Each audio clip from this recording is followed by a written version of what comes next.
Morning, Aidan and Corey. As you can see, what once was a parking garage under construction for the Children's Hospital of Philadelphia is now just debris. There's just so much excitement in the air for the World Cup coming to Philadelphia, and bars and restaurants are already making preparations to handle big crowds. Last year, the Nationals were in Arizona and Phoenix. This year it's Kansas City, and it's a brand new team with a tournament win under their belt, setting them up for success. Well, Joe, the atmosphere that comes with the World Cup is everything. The Eagles were in the Super Bowl 2 seasons ago, and everybody in that studio knows how crazy that ambience was that came to Philadelphia with that. Now, imagine that for every 4 days. That's what the World Cup is like, and the Euros is like in England. Talk to us a little bit about the accent. Where are you from? So I'm from, well, to Americans, I would say I'm from Northwest London. To somebody from England, I'd say I'm from a town called Watford. It's not as glamorous as London, which is why I say that I'm from London.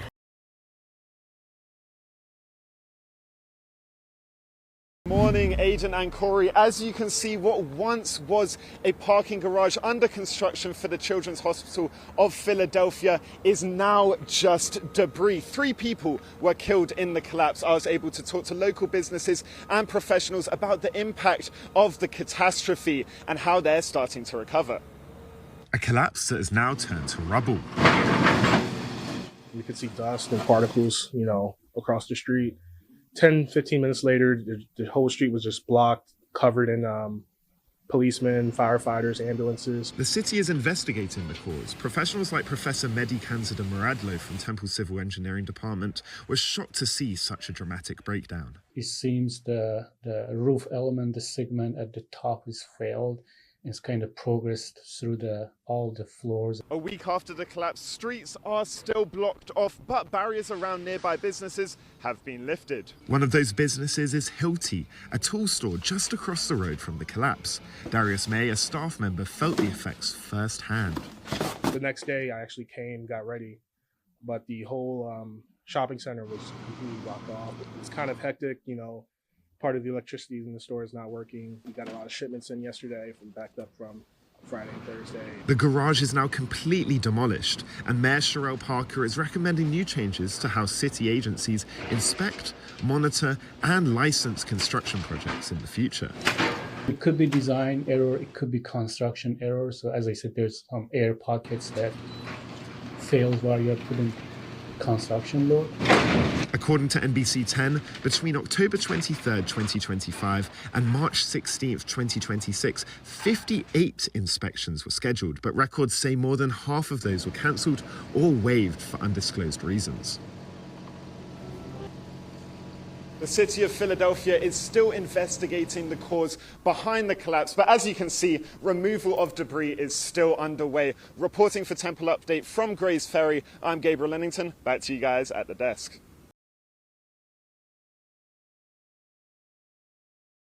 There's just so much excitement in the air for the World Cup coming to Philadelphia, and bars and restaurants are already making preparations to handle big crowds. This is the packed house energy that soccer bars here in Center City are working to cash in on during the global soccer frenzy. We're expecting it all, being like the main hub for soccer. Bar Tiernanog, located in Center City, will have featured drinks and special promotions to lean into the hype. I think everyone is going to be excited as long as Americans involved. While soccer-centric bars like here at Tiernanog are planning for events centered around the games, they are not alone. Misconduct Tavern, only a street away from Tiernanog, is also banking on those games bringing in big soccer crowds. So the last time the World Cup was here, we had a block party on Locust, big projector screens, so we're probably going to do ticket giveaways. Around the corner is Black Sheep, a bar also making changes for that summertime soccer surge. This will be our 6th World Cup since we opened. We may even do like a street party one day for certain games. How do you think the World Cup is going to impact bars like Black Sheep? I think it's going to be a really, really busy summer. I think we're getting a lot of international traction from people, so we're excited. With the influx of football fan festivities, local bar owners hope to win big during the tournament. We're expecting to have our doors, opening and closing consistently for a month.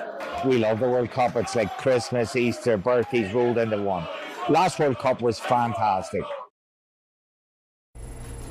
The energy is already in the building and the matches are still months from kickoff. Welcome back. The golf team is getting very close to wrapping up its full season. This past weekend, the Owls competed in the Lehigh Invitational. This was Temple's final multi-day tournament of the fall, and it was a good one. It's the penultimate event of the season for the Owls, but it's the last multi-day invitational.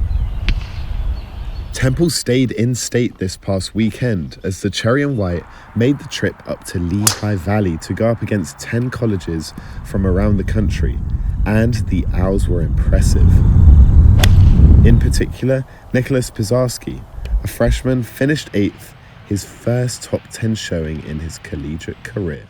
I hit a lot of good shots, just struggled a little bit on the greens. There was some pretty tough pins out there today, but there's still a lot of positive to look at going forward. And Nico is an amazing freshman, and we're a very young team.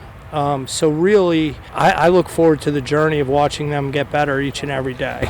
The Owls struggled on the first day of the two-day tournament, finishing 5th overall, but they started to elevate their play in all 3 phases on Sunday.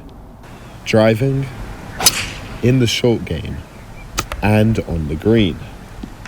This was the Owls' last multi-day tournament of the season, but also their second multi-day tournament in just 2 weeks. 2 weeks ago, they went over to North Carolina, 500 miles there, 500 miles back. Combine that with this weekend, that's 90 holes of golf in the past 2 weeks. That's a lot of golf, going up against teams like FDU, Lehigh, Lafayette, and UMass at Saucon Valley Country Club. But this clearly didn't seem to impact Temple's performance. We're very blessed. We have a great team behind us with Tim Teefy and his crew that do an amazing job in our strength and conditioning. I mean, I think, you know, we're pretty prepared. All the kids know what's upon them. Temple is nearing the end of its fall season, and the spring season isn't far away with its first meet in February. This gives Coach Quinn's young team more time to grow this season and in seasons to come. The Owls were supposed to wrap up their season with a day-long tournament at the Big 5 Championship. That was postponed due to the weather, with a make-up date that is yet to be announced. Then it's off until the spring season, which starts in February.